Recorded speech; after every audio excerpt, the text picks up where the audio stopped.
کیسے ہوگا؟ جنت میں نکاح؟ مرزا غلام احمد قادیانی نے کہا ہے جو لوگ مجھے نبی نہیں مانتے وہ سارے جہنمی اور دوزخی ہیں، محمدی بیگم تو نبی نہیں مانا، اس کے بقول تو وہ دوزخی ہوئی، کیا یہ دوزخ میں برات لے کے جائے گا؟ بات سمجھ میں آ رہی؟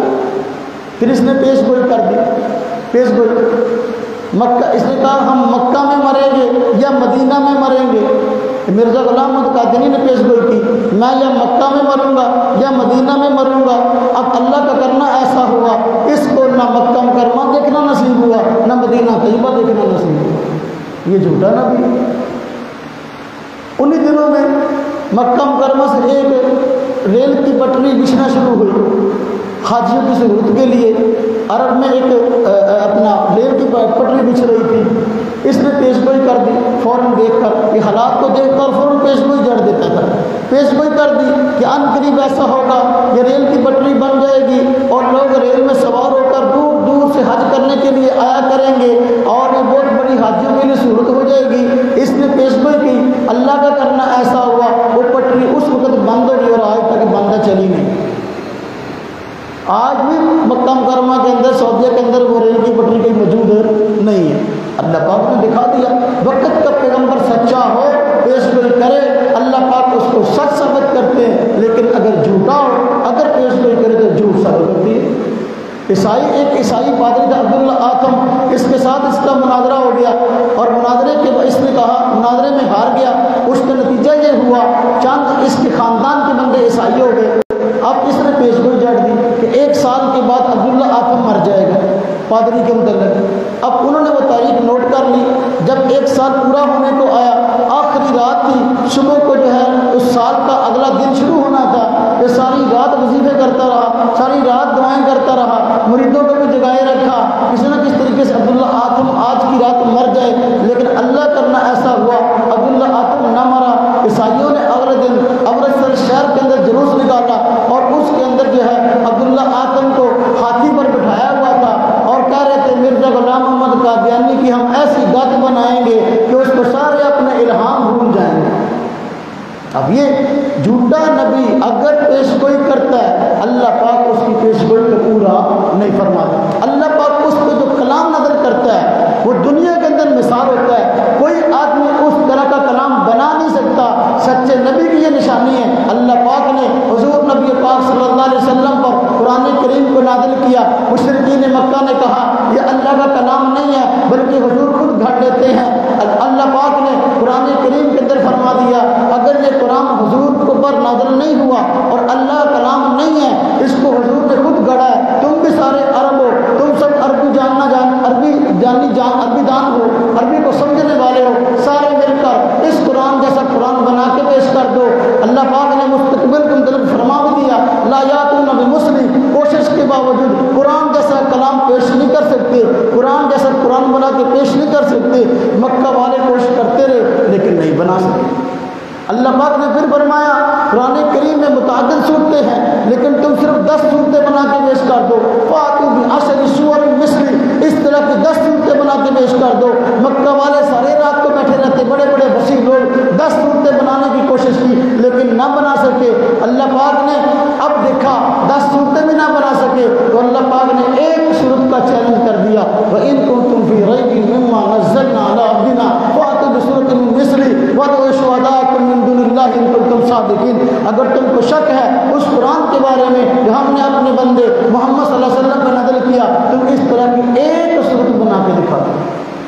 اب اگر حضور صلی اللہ علیہ وسلم سچے نبی نہ ہوتے تو مکہ والے اس طرح کی ایک صورت بنا کے دکھا دیتے، لیکن چونکہ سچے نبی تھے، قرآن اللہ کا کلام تھا، باوجود کوشش کے ایک صورت بھی بنا کے نہ دکھا سکے۔ اب سچا نبی ایسی وحی پیش کرتا ہے جس کی مثال علاقے والے بھی پیش نہیں کر سکتے، لیکن جو جھوٹا وحی ہے، جو جھوٹا نبی ہے، اب وہ جو وحی پیش کرتا ہے وہ ہر آدمی پیش کر سکتا ہے۔ مرزا غلام احمد قادیانی کا ایک کتاب ہے تذکرہ، وہ اس کے کہتے ہیں اس کے وحی کا مجموعہ ہے تذکرہ، اس کے اندر اس کی وحی لکھی ہے کیا ہے؟ کہتے ہیں اللہ پاک نے مجھے کہا ہے آئی لو یو، کہتے ہیں اللہ پاک نے مجھے کہا آئی لو یو۔ اب یہ کوئی ایسی وحی ہے جو کوئی نہ بنا سکتا۔